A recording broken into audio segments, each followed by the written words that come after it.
somebody dreamed this up and just went charging down the road and spending all this money. We've got millions of dollars that potentially wasted. Good use of taxpayers' money? Definitely not.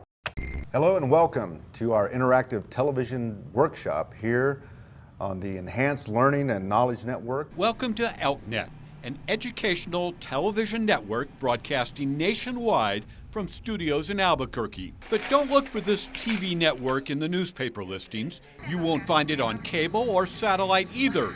It has no schedule, no revenue, and practically no viewers. Good morning, students, teachers, principals, and all others that are hearing this broadcast. ELKNet is not a media empire run by some corporate bigwig, and this is not a story about the TV business. You see, ELKNet is a government boondoggle where federal bureaucrats squandered millions through waste and mismanagement. The government used tax dollars to buy equipment, build studios, and install a network of satellite receivers. Then they stuck taxpayers with the estimated $10 million tab. ELKNet is run by the Department of Interior. Its purpose is to offer long-distance learning to students and staff at Bureau of Indian Affairs schools. By using the latest in digital satellite technology, the Department of Interior wanted to bring high-tech interactive learning to some of the most remote schools in America, places like Boondoggle Pass, here on the Navajo Reservation in western New Mexico. It's places like Deba Yaje Habitin Olta, or Boondoggle Pass, and Sei-Aha, called Standing Rock. There are 47 BIA schools on the ELKNet network in New Mexico. In creating ELKNet, the Department of Interior spared no expense. The government said its multi-million-dollar broadcast facility, quote, rivals any commercial TV network. There's robotic HD cameras, a control room, production studio, and edit suites. Programming is transmitted via $650,000 satellite uplink. Interior spent another $2.4 million to install satellite receivers, 42-inch LCD monitors, and DVD recorders at 200 BIA schools across Indian country. It costs the government an additional $500,000 a year in satellite transponder fees. ELKNet's annual payroll exceeded $1 million. The BIA TV network premiered in 2009. Less than 2 years later, the satellite would be turned off, the staff dismissed, and the government's experiment in educational TV shut down. Interior had everything they needed for long-distance interactive learning, everything except participants. We paid a visit to the Alamo Navajo School north of Magdalena. Dr. Tamaya Pfeiffer is school superintendent. When was the last time you got instruction on how to use this equipment? We've never had instructions on how to use the equipment. In the 3 years, it's just been equipment standing in a room. Charlotte Begay was principal at Wingate Elementary outside Gallup. At Wingate, to be honest, there was no long distance educational yet. We were just barely getting into that when it was shut down. Rebecca Vesley heads up the BIA's Boondoggle Pass School. What was the equipment used for mostly in terms of the kids?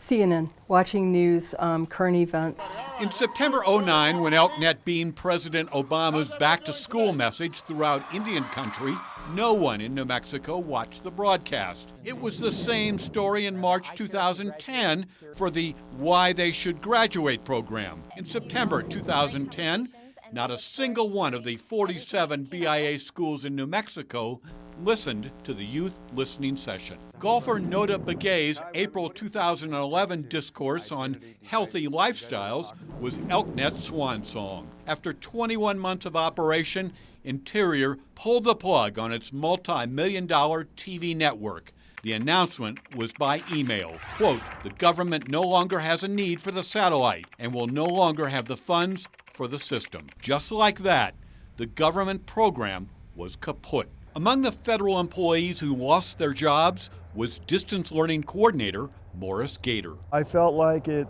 just wasn't being utilized the way it should. And it lingered on and died a slow death. How did it happen? And how much will ELKNet ultimately cost taxpayers?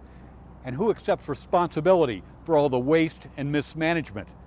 That's something the Department of Interior won't discuss. In fact, it was only after we pledged to take the matter up with then Secretary of Interior Ken Salazar that the department trotted out a spokesman. We interviewed Bureau of Indian Affairs Director Mike Black by satellite. Was the program a success, your perspective? My perspective would be yes, the program was a success. If the program was so successful, why'd you shut it down? It was basically, it comes down to a budget and resource issue. The Interior Department spends millions of dollars for distance learning and training, and virtually nobody participates.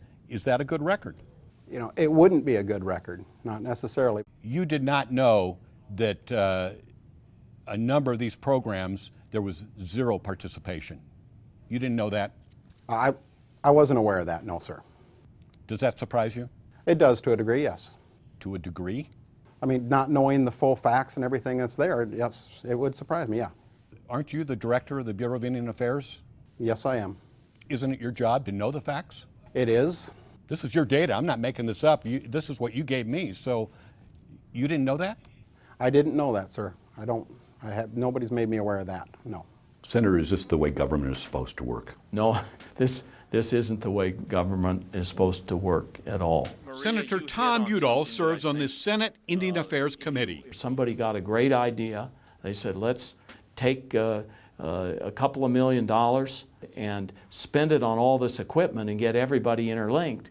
But then nobody wanted to come and look at it. And that's not a very good use of taxpayer money. Congresswoman Michelle Lujan Grisham serves on the House Oversight and Government Reform Committee. I hear about great ideas all day long, and they're all wonderful, but not all of them are cost effective, and not all of them can be implemented. The lesson of the Department of Interior is they have to be better prepared to manage these ideas. Today, ElkNet's Albuquerque studios are quiet. The equipment is still here, but there's nobody left to operate it. At Standing Rock, the satellite equipment is used to play DVDs. At Borrego Pass, the gear is stored in a closet. And in Alamo, the LCD monitor acts as an expensive message board. The Bureau of Indian Affairs helps support us, and so we knew that this was their equipment, and it is still their equipment.